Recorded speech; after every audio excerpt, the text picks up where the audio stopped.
Assalamualaikum warahmatullahi wabarakatuh. Perkenalkan, saya Yuliana, dosen program studi manajemen Fakultas Ekonomi Universitas Madako Toli-Toli.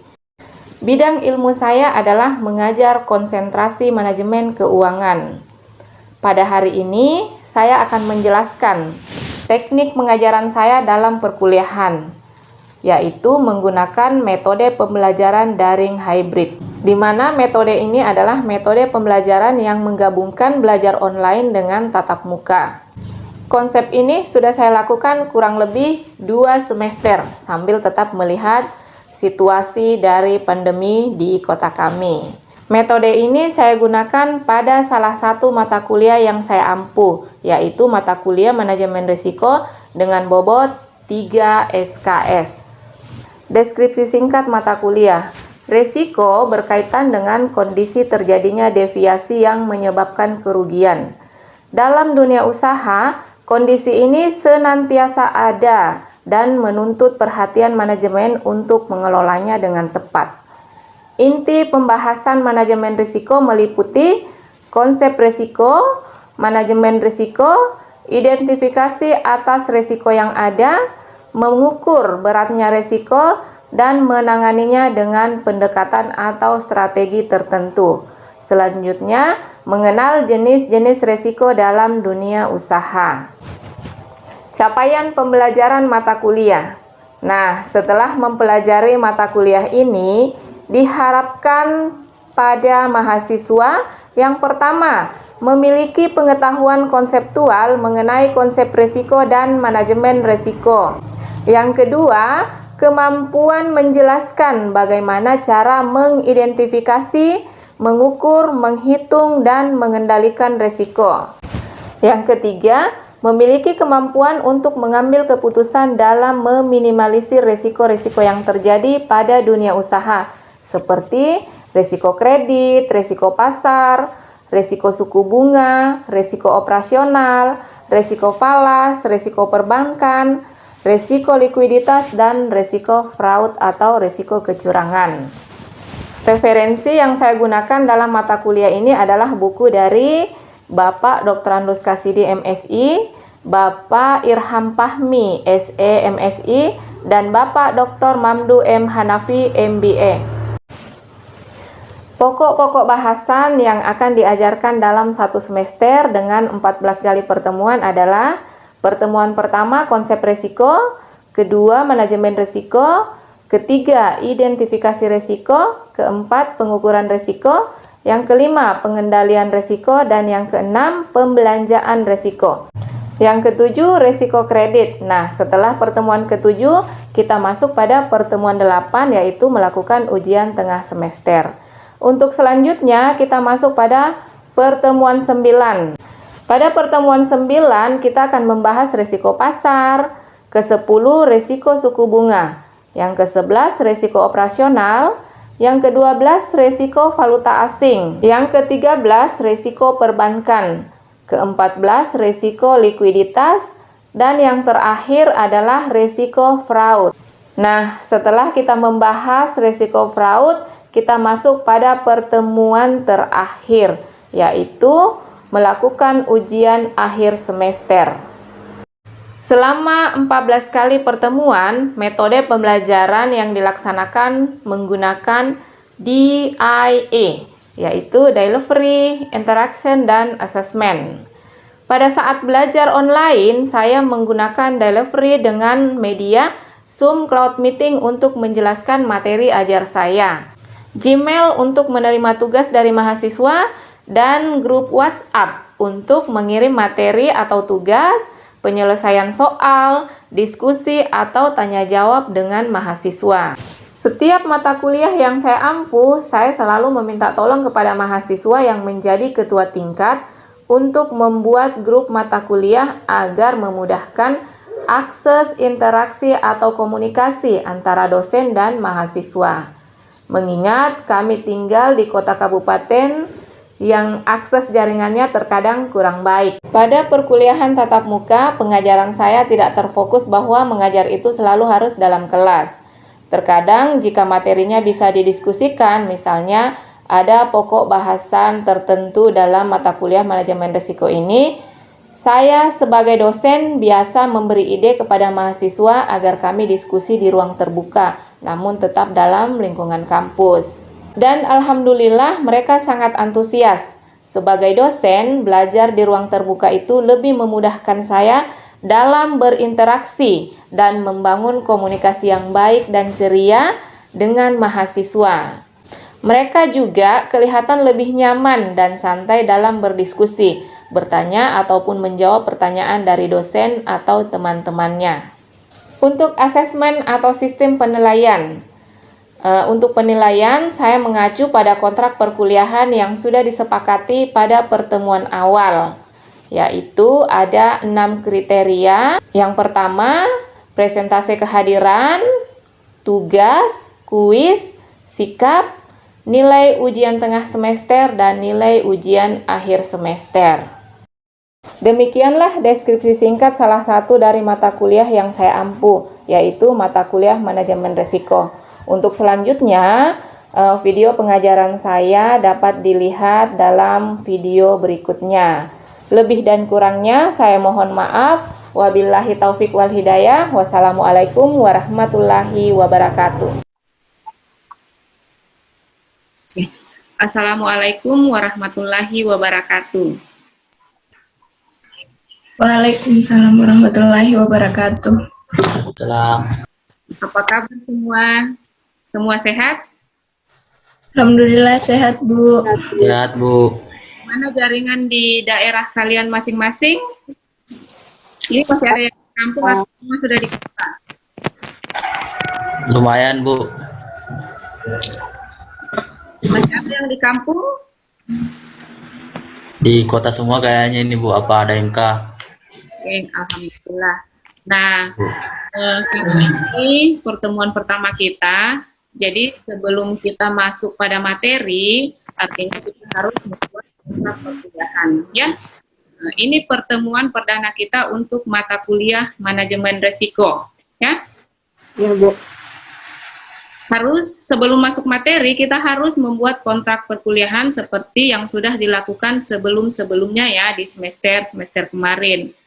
Untuk apa sebenarnya kontrak perkuliahan itu dibuat? Itu untuk memudahkan kita, memudahkan dosen dalam penilaian agar selalu bisa memberikan penilaian yang objektif terhadap mahasiswa yang dia ajar.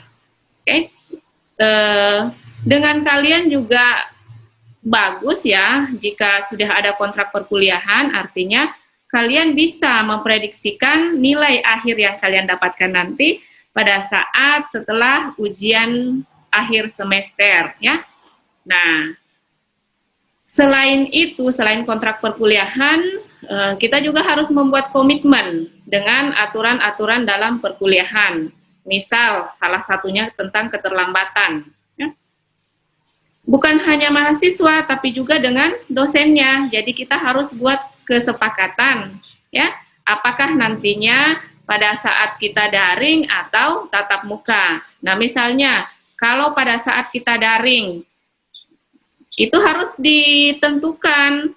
Kita harus buat komitmen mahasiswa itu harus berada di tempat yang jaringannya bagus, ya minimal 5 atau sampai 10 menit sebelum perkuliahan dimulai. Begitu juga dengan kalau tatap muka. Kalau tatap muka artinya kalian harus masuk sudah berada di kelas pada saat sesuai dengan jadwal atau kesepakatan yang kita buat nanti ya. Kalau lewat dari kesepakatan artinya kalian sudah masuk kategori terlambat.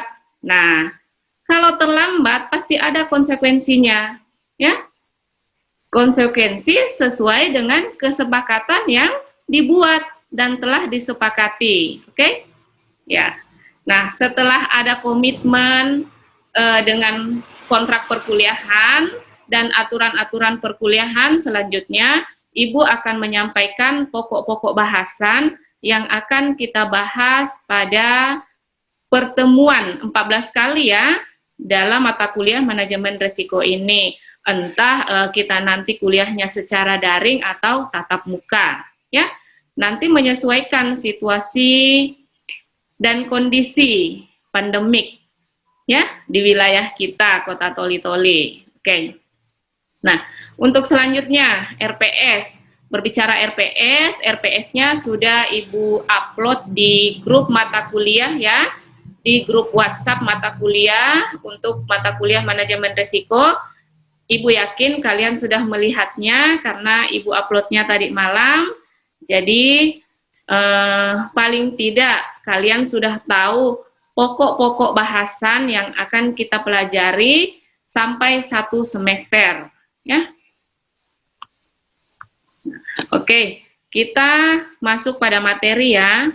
Ibu share dulu materinya.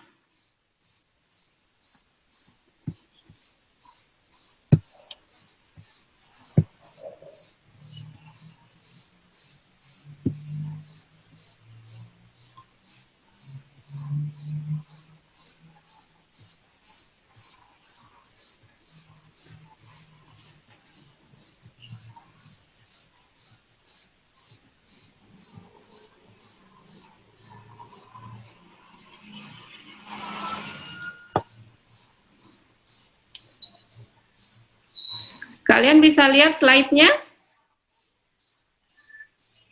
Bisa lihat slide-nya? Bisa, Bu. Bisa, Bu. Bisa, Bu. Bisa, Bu.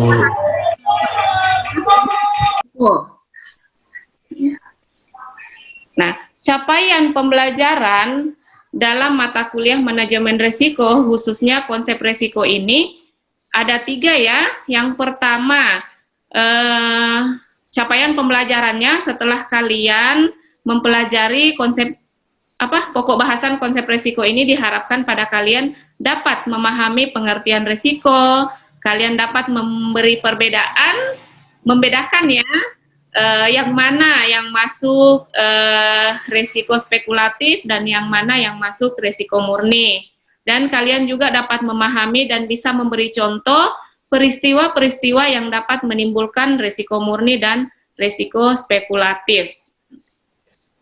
Nah, untuk mencapai tujuan pembelajaran tadi atau capaian pembelajaran tadi, jadi materi yang Ibu ajarkan hari ini adalah pengertian risiko, jenis-jenis risiko, perbedaan risiko spekulatif dan risiko murni, contoh-contoh peristiwa yang dapat menimbulkan risiko murni dan risiko spekulatif, apa itu penyebab risiko, Ibu salah ketik, ya, dan macam-macam bahaya serta sumber-sumber risiko. Nah, penilaiannya, ya, untuk pertemuan 1 ini, pokok bahasan konsep risiko, penilaiannya itu adalah kehadiran sesuai kesepakatan dari kontrak perkuliahan, ya, kehadiran 5%, pemahaman materi yang sudah dijelaskan di sini bisa nanti dilakukan dengan cara tanya jawab, ya. Nah, jadi bobotnya 10%. Nah, konsekuensinya nanti misalkan ada yang lambat, kalau kita sekarang daring, ya, itu setelah Ibu join tadi 10 menit dari setelah Ibu join baru kalian masuk, itu Ibu kategorikan terlambat. Tapi kalau ada info lebih dulu, misalnya di grup kalian menginfokan bahwa jaringan di tempat kalian memang tidak bagus, itu ada Ibu maklumi, ya. Oke, selanjutnya literatur yang Ibu gunakan dalam mata kuliah ini, ya. Yang pertama itu ada buku dari Dr. Andus Kasidi MSI, yang kedua ada buku dari Irham Fahmi, dan yang ketiga ada buku dari Mamdu M. Hanafi. Kita masuk pada materi, ya, konsep risiko. Hampir semua orang takut untuk menanggung risiko. Namun kehidupan ini penuh dengan risiko. Kemanapun kita mengelak untuk menghindari risiko, di situ kita akan berhadapan dengan risiko yang baru. Nah, risiko adalah bagian yang tidak dapat dipisahkan dalam kehidupan kita, ya. Ada pepatah yang mengatakan bahwa tak ada hidup tanpa risiko. Risiko dapat ditafsirkan sebagai bentuk ketidakpastian tentang suatu keadaan yang akan terjadi nantinya dengan keputusan yang diambil berdasarkan berbagai pertimbangan pada saat ini. Nah, kata resiko itu biasanya mempunyai konotasi negatif bagi setiap orang, ya. Karena resiko dapat menjadi penyebab terjadinya suatu kerugian. Nah, untuk itu setiap orang berusaha untuk menghindari resiko, ya. Setiap saat kita menghadapi resiko, baik sebagai kita individu ya, maupun organisasi atau badan usaha. Nah, berbicara tentang resiko, ada yang tahu apa itu resiko? Kita lihat pengertian resiko. Yang pertama, menurut ini ya dalam bukunya Cassidy, resiko adalah kemungkinan yang tidak diharapkan. Resiko adalah ketidakpastian yang mungkin melahirkan kerugian. Itu menurut Abbas Salim dalam buku Dr. Andus Cassidy. Nah, yang ketiga, pengertian resiko adalah kejadian yang merugikan atau sebagai kemungkinan hasil yang diperoleh menyimpang dari apa yang diharapkan. Nah, itu menurut Mamdu M. Hanafi. Banyak ya pengertian-pengertian tentang resiko menurut pakarnya. Nanti kalian bisa cari referensi, mungkin membaca buku-buku yang ada di perpustakaan atau membaca di internet ya. Oke. Nah, berbicara tentang resiko, secara umum resiko dapat dikelompokkan menjadi dua. Ya, yang pertama speculative risk atau resiko spekulatif. Yang kedua pure risk atau resiko murni. Nah, resiko spekulatif ini adalah resiko yang mengandung dua kemungkinan, ya, yaitu kemungkinan yang menguntungkan dan kemungkinan yang merugikan. Nah, contohnya pembelian saham, ya, pembelian falas, valuta asing, saving dalam bentuk emas, atau perubahan tingkat suku bunga. Itu adalah contoh-contoh dari spekulatif risk. Ingat, spekulatif itu, resiko spekulatif itu resiko yang mengandung dua kemungkinan. Satu bisa merugikan, satu bisa menguntungkan. Nah, kalau resiko murni atau pure risk itu mengandung hanya satu kemungkinan saja, yaitu merugikan. Ya, contohnya terjadinya bencana alam, misalkan toli-toli banjir, ya, yang mengalami kerugian itu masyarakat yang terkena banjir, misalnya kursinya rusak, rumahnya rusak, dan lain sebagainya. Nah, itu contoh dari risiko murni. Gempa bumi, gunung meletus, kalau gempa bumi, tsunami itu kan kurang lebih 3 tahun yang lalu terjadi di Palu, ya. Itu merugikan bagi orang yang terdampak oleh bencana tersebut. Nah, itu adalah jenis-jenis resiko ya. Kalian harus pahami bahwa jenis resiko itu dapat dikelompokkan menjadi dua ya, spekulatif risk dan pure risk. Selanjutnya, berbicara tentang resiko, resiko ini dikatakan resiko jika sudah merugikan, ya. Nah, kita kalau merugikan itu artinya ada penyebabnya. Nah, berbicara tentang penyebab resiko, ya. Resiko adalah terjadinya peristiwa yang menyimpang dari apa yang diharapkan. Tetapi penyimpangan tersebut baru akan nampak bila mana sudah berbentuk suatu kerugian. Nah, ada dua faktor yang bekerja sama menimbulkan kerugian tersebut, yaitu bencana atau perils dan bahaya atau biasa dikenal dengan istilah hazard. Nah, berbicara tentang bahaya, tentang bencana ya atau perils. Bencana adalah penyebab penyimpangan peristiwa sesungguhnya dari yang diharapkan. Bencana merupakan penyebab langsung terjadinya kerugian. Bahaya adalah keadaan yang melatar belakangi terjadinya kerugian oleh bencana tersebut. Nah, berbicara tentang bahaya, ada 4 macam bahaya, ya. Secara umum dalam buku Dr. Nus Kasidi ada 4 macam bahaya. Yang pertama bahaya fisik, yang kedua bahaya moral, dan yang ketiga bahaya morale, yang keempat bahaya karena hukum atau peraturan. Nah, bahaya fisik. Bahaya fisik adalah aspek dari harta yang terbuka terhadap risiko. Contohnya, lokasi sebuah gedung itu mempengaruhi kepekaannya terhadap kerugian karena terbakar atau terkena gempa.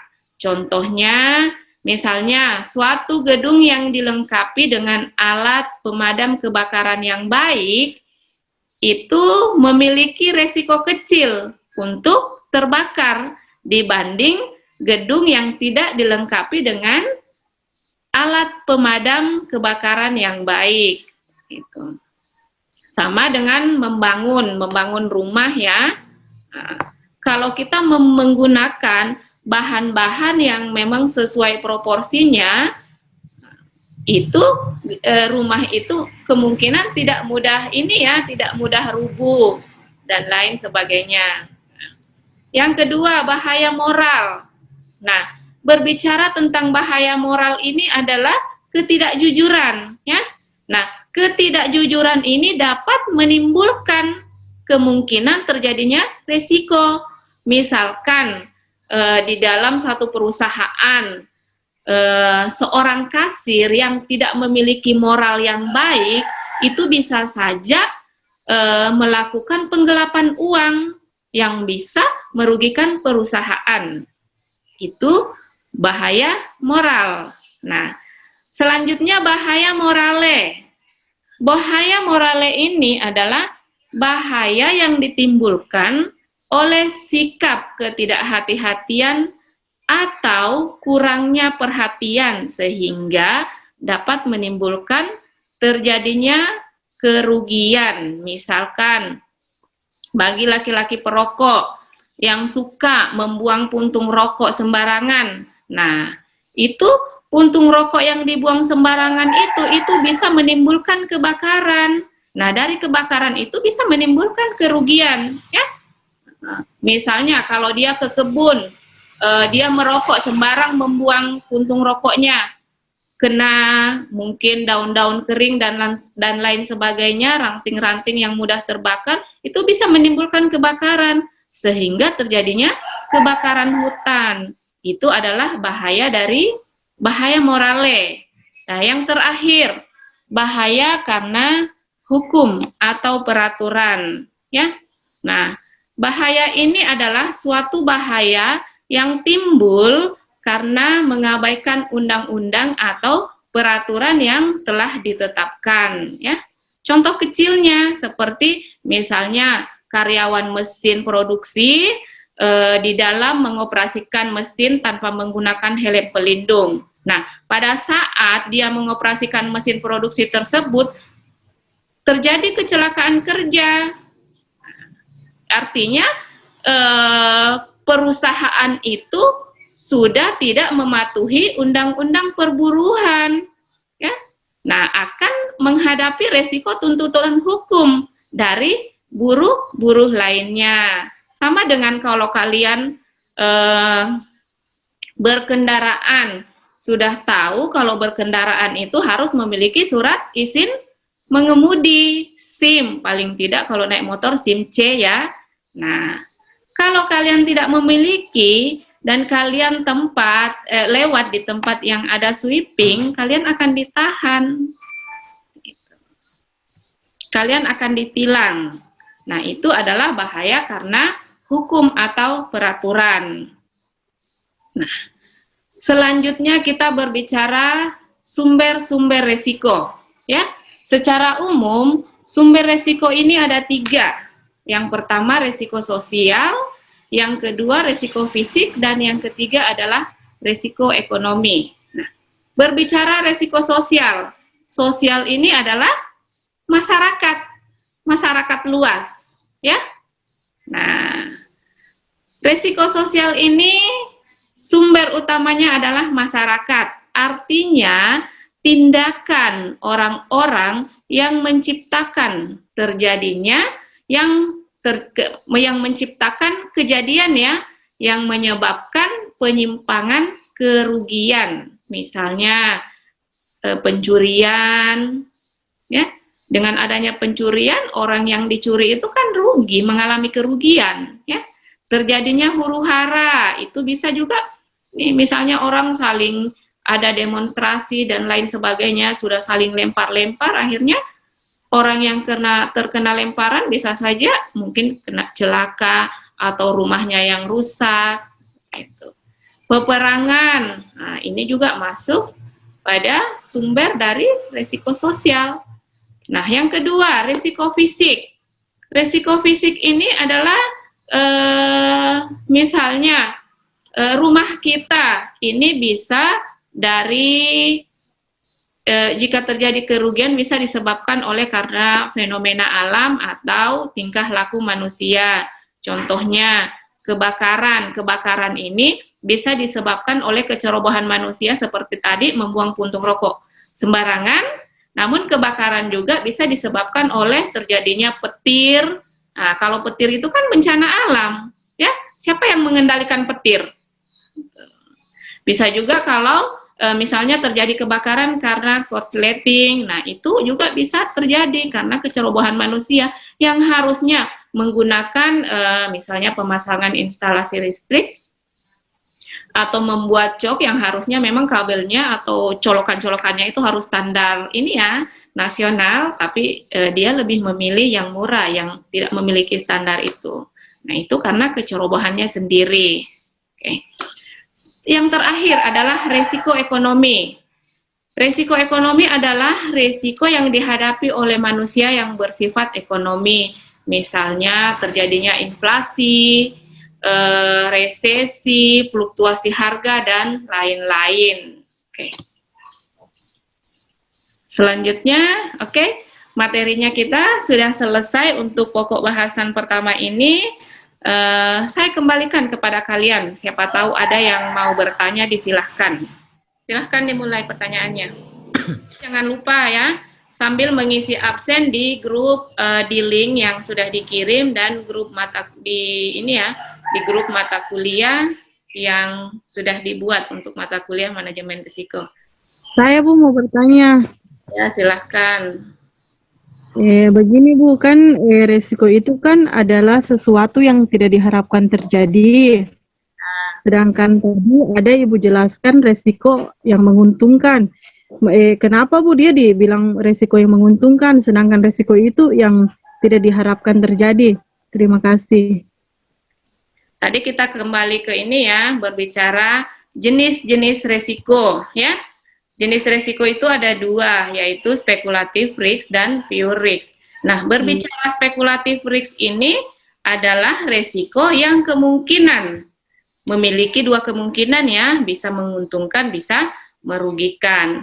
Jika dia, tadi kan juga Ibu sudah jelaskan, kalau dia menguntungkan, itu tidak ada resiko, berarti dia tidak dikatakan resiko. Ya. Ingat, kata resiko ini mengandung konotasi negatif ya, artinya hanya merugikan, seperti itu. Itu kembali ke jenis ini ya, di slide kedua, ketiga kayaknya tadi ya, bicara tentang jenis-jenis resiko. Menurut ini ya, menurut bukunya Kasidi, secara umum ada dua jenis risiko, yaitu spekulatif risk dan pure risk. Oke, masih ada lagi? Oke, masih ada pertanyaan? Kalau tidak ada pertanyaan, Ibu tutup perkuliahan. Masih ada yang mau bertanya? Tidak ada? Kalian boleh ini ya, kalian boleh aktifkan audionya. Kalau tidak ada yang mau bertanya, Ibu tutup perkuliahan hari ini. Assalamualaikum warahmatullahi wabarakatuh. Waalaikumsalam